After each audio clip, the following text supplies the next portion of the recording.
Good morning, everybody. Good morning, good morning. Welcome to worship this morning. Oh yes, we're looking at our watches. It's a little bit early, but you know we have a full service this morning, so we're going to begin with song to lure people into this space. And so will you join me in singing Rise as You Are Able as people come in to sing Lo, How a Rose Ere Blooming.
You may be seated.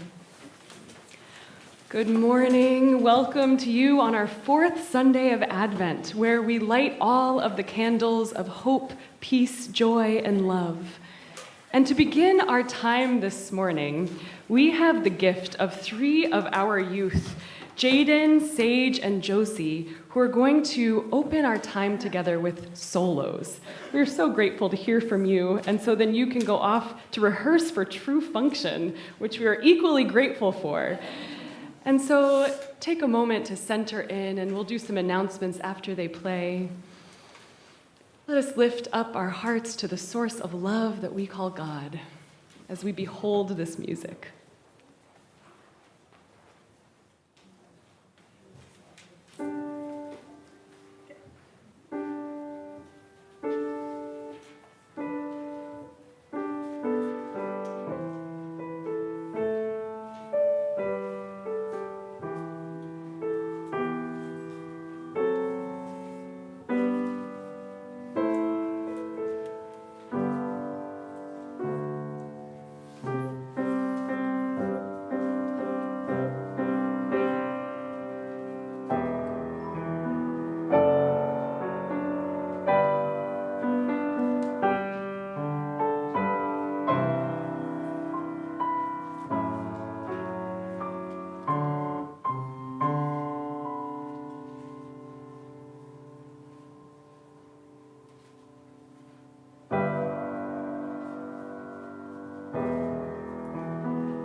Beautiful, you three. Thank you so much.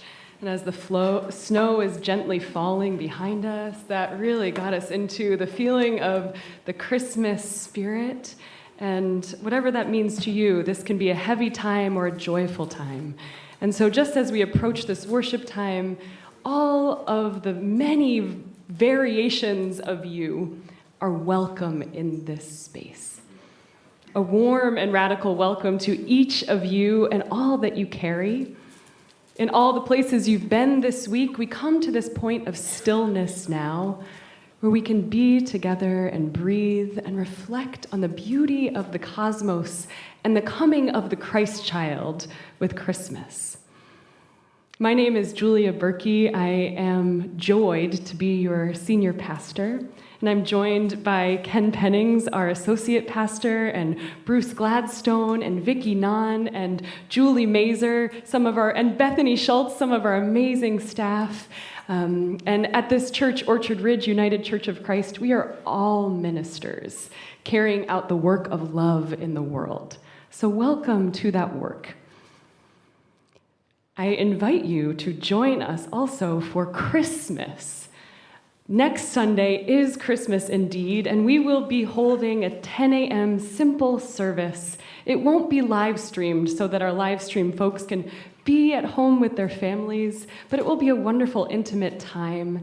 And the night before, on Christmas Eve, you are invited to both services are live streamed, and you could come to both or choose one. The first is at 4 o'clock, and it's the children's service. The youth and the children are rehearsing to bring about a wonderful reflection on the theme of peace. That's at 4 o'clock, and it's a mask-optional service. And then the 7 o'clock service will be with our Mennonite church that we share a building with. It's at 7 o'clock, and we will be requiring masks for that service as we do other services here. And that will be more of a contemplative service. And both will be live streamed. So I hope that you join us for one of these.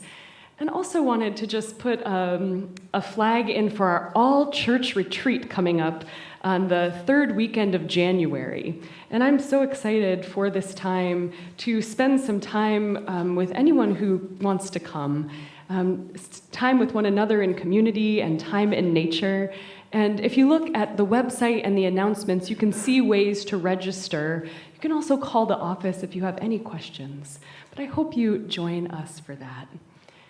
If you're with us for the first time this morning, there are friendship pads on the ends of the pews, and I invite you to fill out your information so that we can connect with you throughout the week. And a warm welcome also to those of you who are tuning in from home or wherever you find yourselves. You join us in spirit.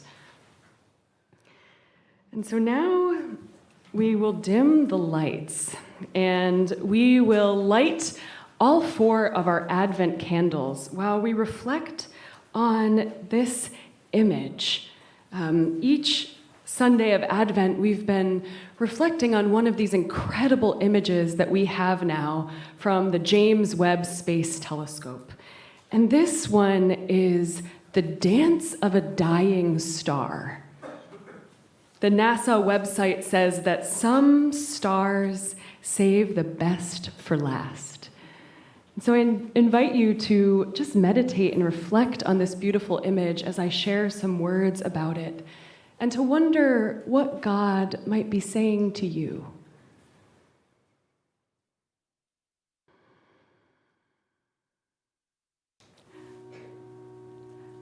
Some stars save the best for last. This is the dance of a dying star.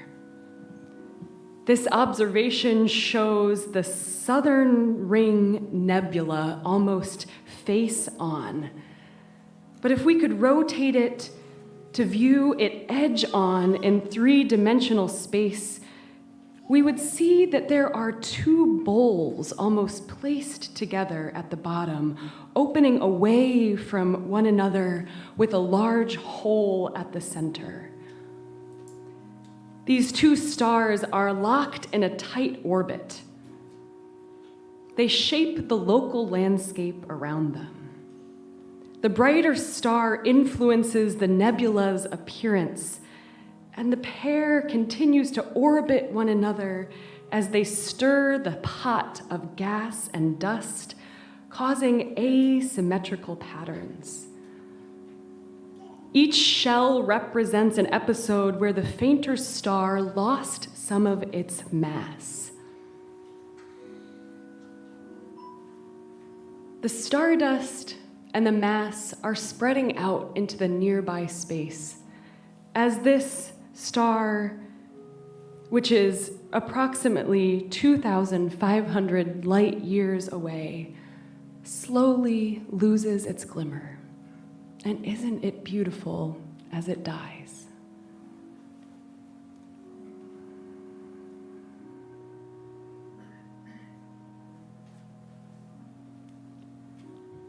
What might God have to say to you through this amazing image?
With this image in our heart, we light the candles of hope, peace, joy, and love as we sing, Creator of the Stars of Night.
The people who have walked in darkness have seen a great light.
Well, we are at the point in our service where we'll be taking our offering, and there is an offering basket here. There's also one in the table in the crossroads, or our welcomers will bring a basket to you if you put up your hand.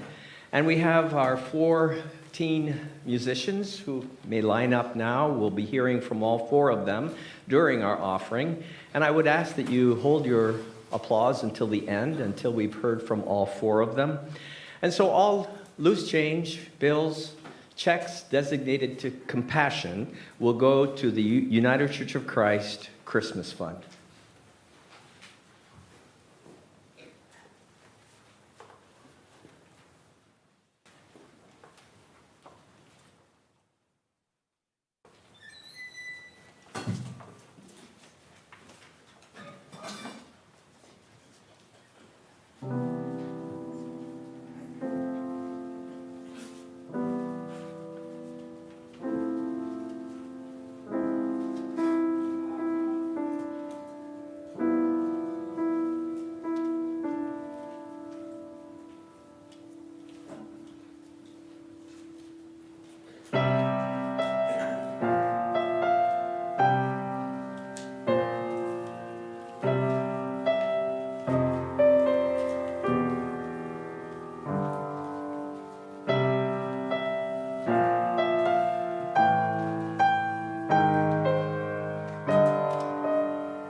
With a thankful heart, with an endless joy, with a growing family, every girl and boy will be nephew and niece to me.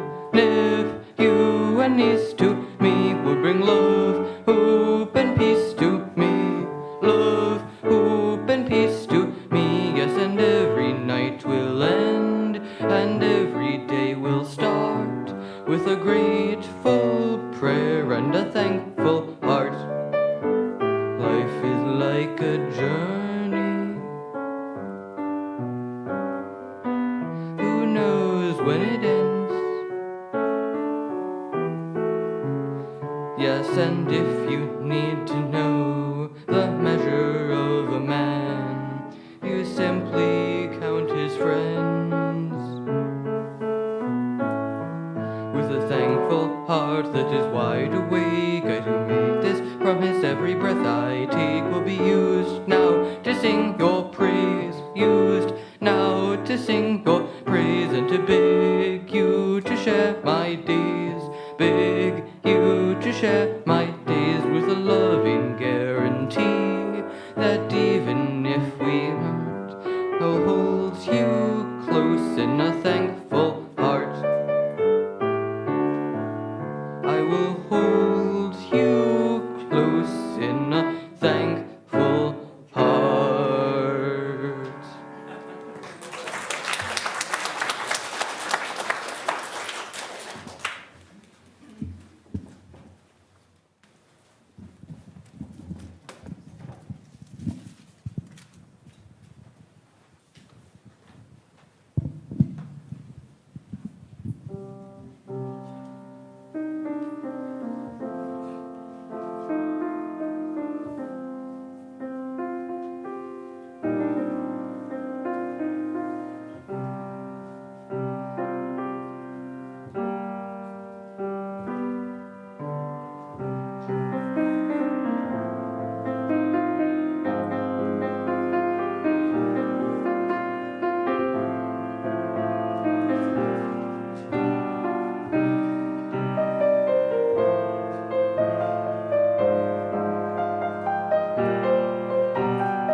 What a joy.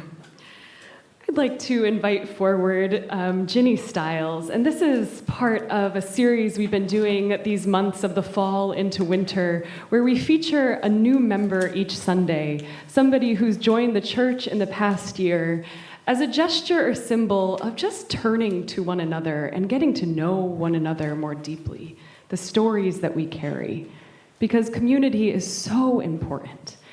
And so, Ginny, we invite you forward to give your testimony and share with us a bit about yourself.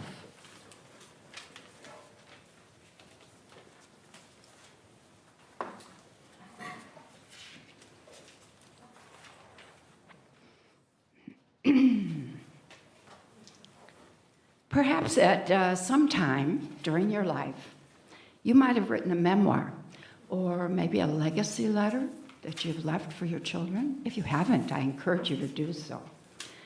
So that sort of came up recently in my family, and I was kind of asked to think about my life and my timeline and what might be worth talking about to my children or leaving a story or two. You might have even purchased Ancestry.com. One of my children did, and has had a lot of fun going backwards into time. Maybe you've looked up your relatives, amazing yourself that you even exist today, because it was so dependent on the courage and the tenacity and the luck of so many people that came before you. So I've always seen time as a spiral. It's shown here the way I drew it. And with the recent pictures that have come from the Webb telescope, I inferred the background as a kind of exploding, colorful universe. And incidentally, I drew this months before I knew this was going to be a topic during Advent. Find that an interesting connection that I couldn't pass up sharing with you. So when my children asked me to make the timeline, I'm kind of sure they expected me to draw a line, like you see in books, of geological time or whatever, and this happened here, and this, and this, and this. But I see time as a spiral. And in the center is a small black hole, which has already been referred to today. And that black hole sort of represents to me that timeline goes back, all those people I just mentioned, the ancestry that has given me the opportunity to be alive today. What a responsibility. And then those lines go around and around through my life.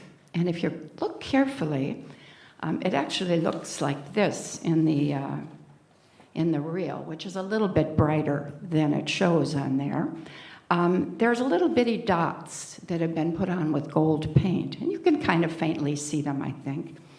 And those are those events in my life, and yours too, I'm sure.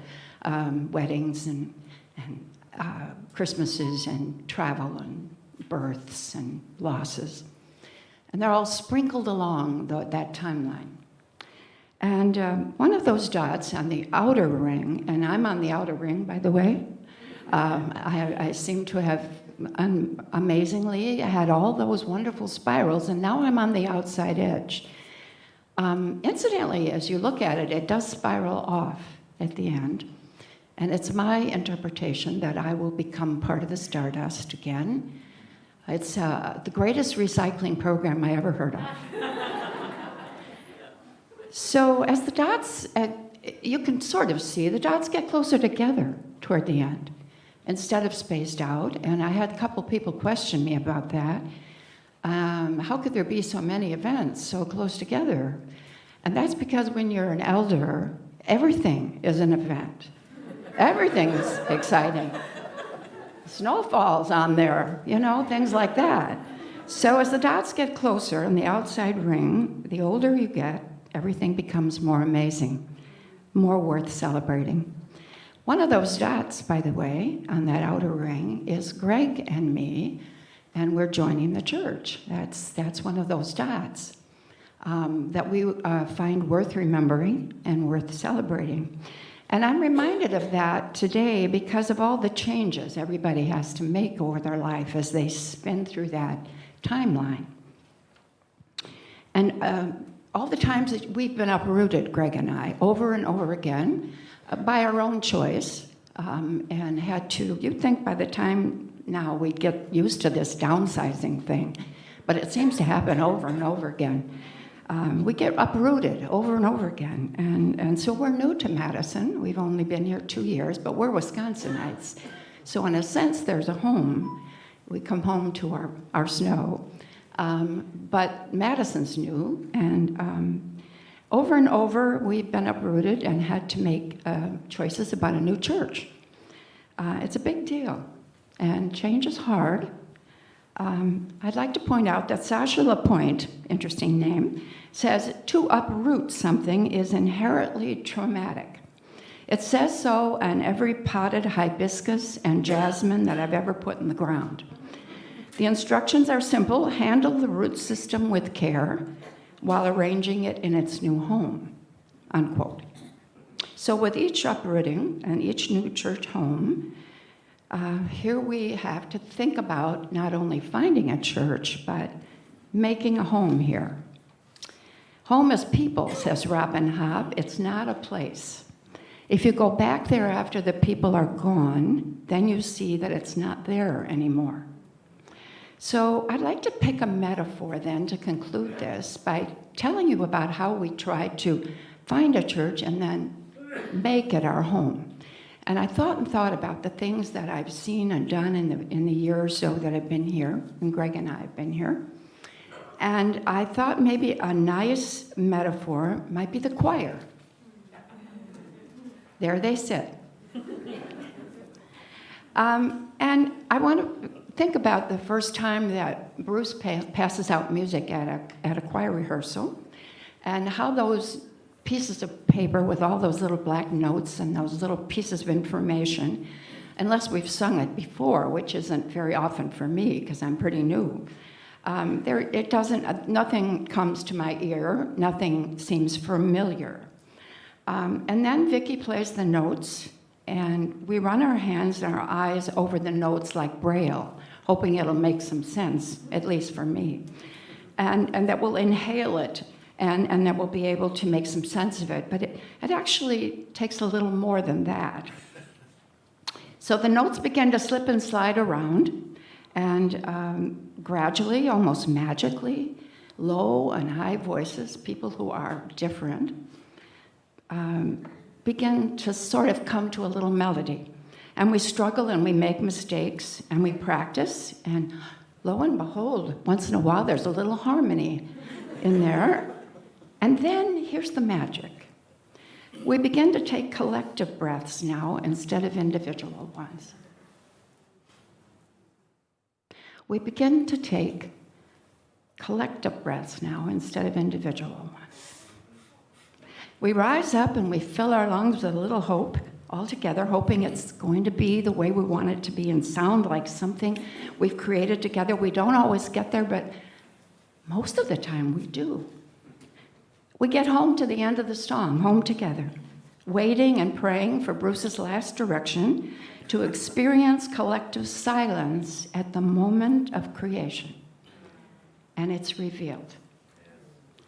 A church home is both an individual and a group spirit, not just a place.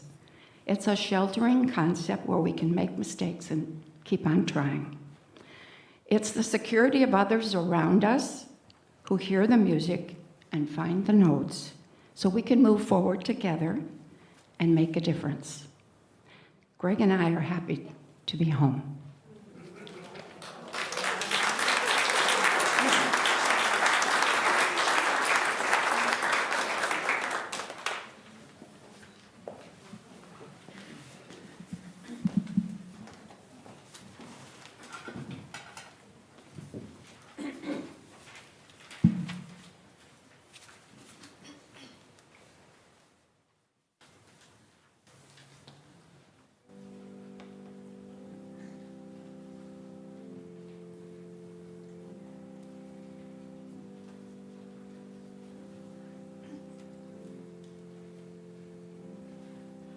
The still point of the universe, all that is not silence is song, and all creation hearing it dances for joy.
The first reading today is from Isaiah chapter 2, verses 1 through 5. The word that Isaiah, son of Amos, saw concerning Judah and Jerusalem. In days to come, the mountain of the Lord's house shall be established as the highest of the mountains, and shall be raised above the hills. All the nations shall stream to it. Many people shall come and say, Come, let us go up to the mountain of the Lord, to the house of the God of Jacob, that he may teach us his ways, and that we may walk his paths. For out of Zion shall go forth instruction, and the word of the Lord from Jerusalem. He shall judge between nations, and shall arbitrate for many peoples. They shall beat their swords into plowshares, and their spears into pruning hooks. Nation shall not lift up sword against nation, neither shall they learn war nor any more. O house of Jacob, come, let us walk in the light of the Lord. The next reading is from Matthew 1, verses 18 to 25. Now, the birth of Jesus the Messiah took place in this way. When his mother Mary had been engaged to Joseph, but before they lived together, she was found to be with child from the Holy Spirit. Her husband Joseph, being a righteous man and unwilling to expose her to public disgrace, planned to dismiss her quietly. But just when he had resolved to do this, an angel of the Lord appeared to him in a dream and said, Joseph, son of David, do not be afraid to take Mary as your wife, for the child conceived in her is from the Holy Spirit. She will bear a son, and you are to name him Jesus, for he will save his people from their sins. All this took place to fulfill what had been spoken by the Lord through the prophet. Look, the virgin shall conceive and bear a son, and they shall name him Emmanuel. Which means, God is with us. when Joseph awoke from sleep, he did as the angel of the Lord commanded him. He took her as his wife, but had no marital relations with her until she had borne a son, and he named him Jesus. This is the witness of the people of God.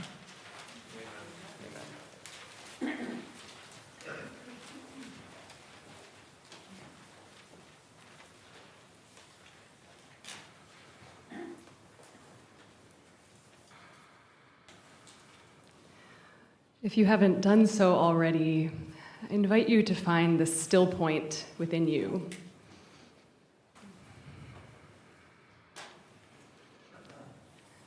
As the snow falls and we still our breaths and we feel the movement of our chest rise and fall and of blood pumping through our bodies,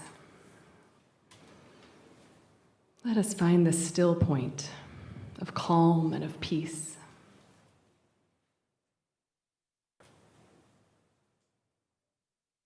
And from this place, I want to tell you another story.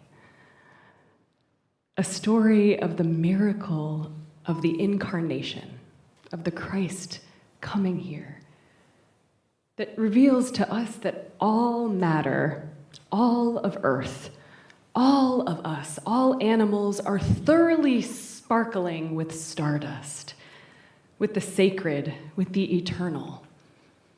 Metaphorically and actually, we're made from the remnants of stars, not just made once a long time ago, but again and again, remade and sustained by stardust. Each year, 40,000 tons of stardust fall to Earth, containing necessary elements so that life on this planet can continue, can evolve, can unfold. And the cosmos itself is still unfolding. The universe is expanding and changing faster than we can imagine. So right now, as we find that stillness, although it may seem as though we're standing still, find it again within you, just stillness of the moment. We're currently actually moving quite rapidly in 4 directions at once, beginning with the slowest, that the Earth is spinning on its axis slowly at 1,000 miles per hour. And the Earth is revolving around the sun. We are revolving around the sun at 67,000 miles per hour. And then our whole solar system is whirling around the center of our galaxy at 490,000 miles per hour. And even in our stillness, the whole galaxy, just like the other 200 billion or so, are all rushing away from each other as our universe expands at about the pace of 1.3 million miles per hour. In our stillness, we are part of that dance. Yet it feels like calm, it feels like peace. Change happens through us. The cosmos evolves through us, even in the stillness and the quiet of the now. So how does the cosmos get our attention?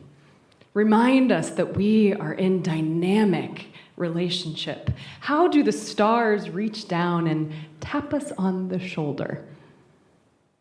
Invite us into conversation to say we belong to each other. With Mary in her bedroom window, we imagine the celestial being of the angel Gabriel appeared to her in waking time, in her consciousness, shattered open by the angel's light with the message of, you carry inside you God. And so how is it with Joseph, whose story we hear today? How did he come to know that he too would be one to harbor the Christ child in his life?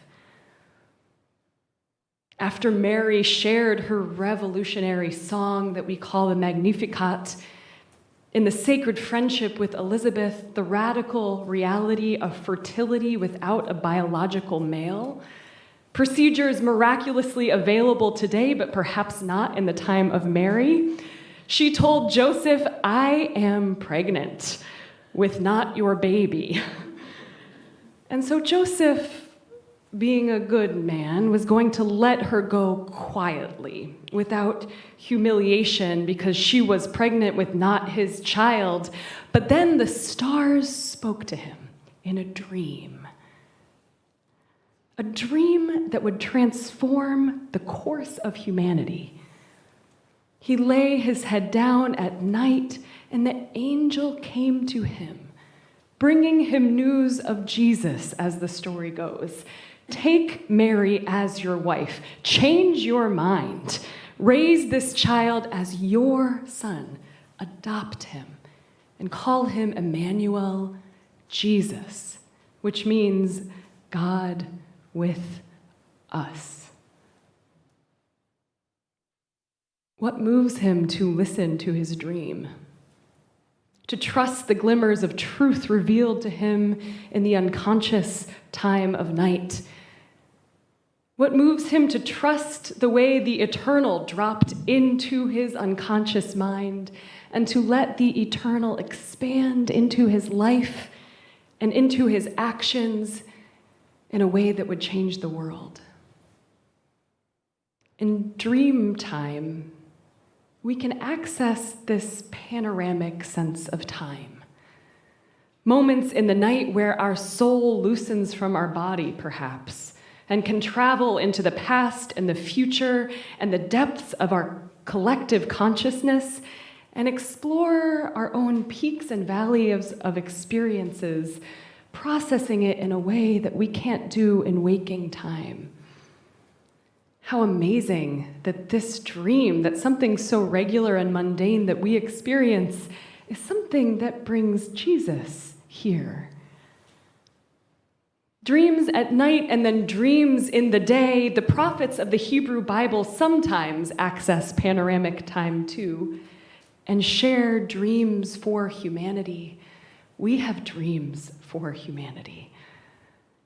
The dream that Isaiah speaks today: they shall beat their swords into plowshares and their spears into pruning hooks. Nation shall not lift up sword against nation, neither shall they learn war anymore. This dream for humanity, he gets it as he goes up to the mountain of the Lord. A panoramic view. It's like how 90-year-old William Shatner went up to space. I told this story last week, and if you weren't here, the actor Captain Kirk went to space after years of pretending to be his captain and was struck with intense sadness rather than celebration, what he thought. And he looked down at Earth, warm home, and into space, cold, dark. And from that vantage point, he saw something that he learned later was called the overview effect. And it's not uncommon among astronauts. In an article describing it, they say, essentially, when someone travels to space and views the Earth from orbit, a sense of the planet's fragility takes hold in an ineffable, instinctive manner. Author Frank White first coined this term of the overview effect in 1987. He writes, "There are no borders or boundaries on our planet, except for those we create in our minds and through human behaviors. All ideas and concepts that divide us when we are on the surface begin to fade from orbit, and the result can be a shift in worldview, a shift in identity. It can change the way we look at the planet, but it can also change the way we look at other things like countries, ethnicities, religions." This is William Shatner reflecting. "It can prompt an instant re-evaluation of our shared harmony and a shift in focus to all the wonderful things that we share in common on this planet." He says that it reinforced tenfold my own view on the power of our beautiful, mysterious, collective human entanglement. And eventually, it returned a feeling of hope to my heart. That we become aware of not only our significance, but our insignificance. It allows us to rededicate ourselves to the planet and to each other if we seize that chance. So how do we, in our everyday lives, without being able to teleport to space or become an astronaut, be able to contemplate with the overview effect without climbing a mountain? One of the things I've learned recently, and that Ginny so beautifully shared with us, is that it is a feature of the archetype of the elder, which anyone can access. An archetype is a blueprint within each of us. Not all old people are wise, and not all young people are immature, right? And so the archetype of the elder gives us access to panoramic time. Says Rabbi Shalomi in his book, From Aging to Saging, a revolutionary approach to growing older. He says that we can contact the vastness of eternity, which seems beyond our comprehension, rather than focusing on the I of what am I going to do with this life. Like Ginny shared with us, we fall and sink more deeply into the depths of human experience, and we see more clearly the we, the collective. And I believe one of the ways we can access the archetype of the elder is by supporting elders in all of us to access the innate wisdom of eternal within. Perhaps we could call this the stardust, which is with us always. So being alongside of elders and creating intergenerational community, which is such a beautiful gift. And I've probably said this before, and I'll say it again, that church is one of the last frontiers besides family where we have access to intergenerational community. And this week, I got a real taste of intergenerational living. When I went home to upstate New York with Reverie, my 2-year-old daughter, to help my aging father in a sort of health emergency, a back surgery, recently scheduled to heal his pain. And even though I live far away in Madison, Wisconsin, and I'm trying to convince everyone I love to come here, it still is not the case. And so it heals the longing in my heart to be near family, to be here with you, and then to also show up with my family when it's important.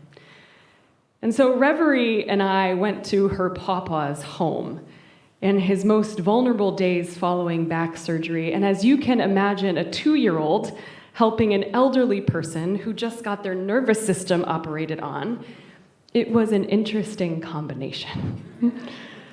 While I was bringing him medicine or food, I was also making sure neither one of them tumbled down the stairs over a stray toy. And as Reverie was finding her delightful screech and yell this week, I was also teaching her about how Papa needed some quiet time to heal. His nervous system just could not handle it. At one point, I just had to have her on one TV in one room and him on another TV in the other room. And the kitchen was somewhere in the middle, and I just took a breath. And I said, oh my gosh, in the midst of the mundane, of making sure they both go to the bathroom, and making sure they both have food, and making sure they both can sleep, the stardust, the mystery, the beauty of life shone through. Where does the stardust shine through in your life? God is still dreaming through us. Creation is still evolving through us, through our living and through our dying, and our consciousness and loving and our ability to understand and see the cosmos in new ways is helping us have the angels of stars shine through. So I want to remind you on this last Sunday of Advent that from stardust you came, and to stardust you will return, that the eternal sparkles through your life. And as we sing this next song, Angels We Have Heard on High, I have 6 bowls of glitter that I'm going to have you pass around to one another. And I hope this glitter sticks to your clothes and to your hands. And you can anoint yourself with it, on your hand or your forehead, and be sure to look in the person's eyes next to you as you pass it so you can see the glitter of the eternal through them. And so as we sing together, I invite you to rise in body or spirit as we sing Angels We Have Heard on High. We're also going to pass around this symbol of the stars here with us. From stardust you came, and to stardust you will return. Amen. Thank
I would invite you to contact the pastors this week if you have joys or concerns that you would like included in Friday's e-prayer. We will not be passing the mic this morning, but hold all of these joys and concerns in your heart now. Joy for the life of Jack Christian, who died peacefully in his home last Sunday afternoon. Joy for Steve Sheets, who had back surgery on Friday, and it went very well. Joy for John Lemke, who shared a video with us last week, sharing with us his diagnosis of cancer. For Carolyn Carlson, who's hospitalized this week for cardiac arrhythmia, but is home and doing much better. For Kristen Muckian, whose father Jim is in hospice. For Laura Connors, whose father Calvin is in hospice. And for the country of Ukraine, God of love.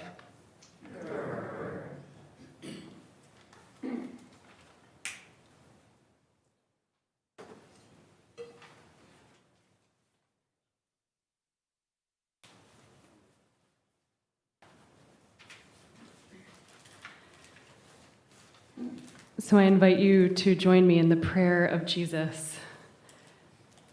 Eternal Spirit, earth maker, pain bearer, life giver, source of all that is and that shall be, Father and Mother of us all, loving God in whom is heaven, the hallowing of your name echo through the universe.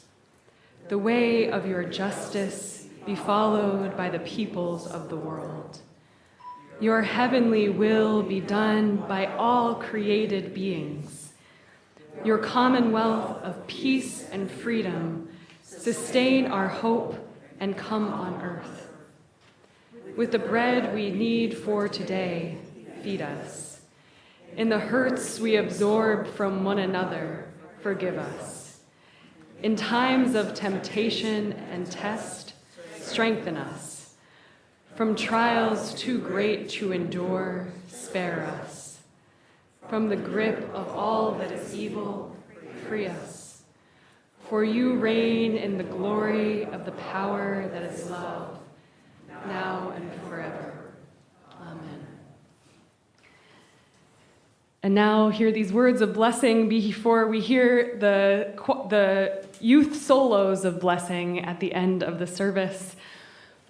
It is said that each person should carry 2 stones in their pockets and be able to wield them at different times based on whatever you're experiencing. One of them should say, "For I am but dust and ashes." And the other, "For me, the whole universe was created." For you are but stardust and ashes, and for you, the whole universe was created. May our hearts open just a bit more with tenderness to hold the presence of the Christ this week. Amen.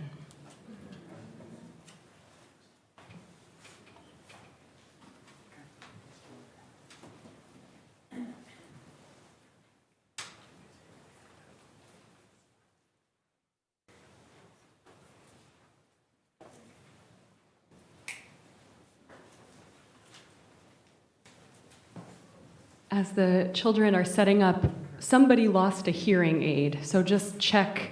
You might not know. So we have it up here.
Thank you so much, our youth. That was so beautiful. And Julie, thank you so much for all you do for them. Have a wonderful week. Blessings to you all.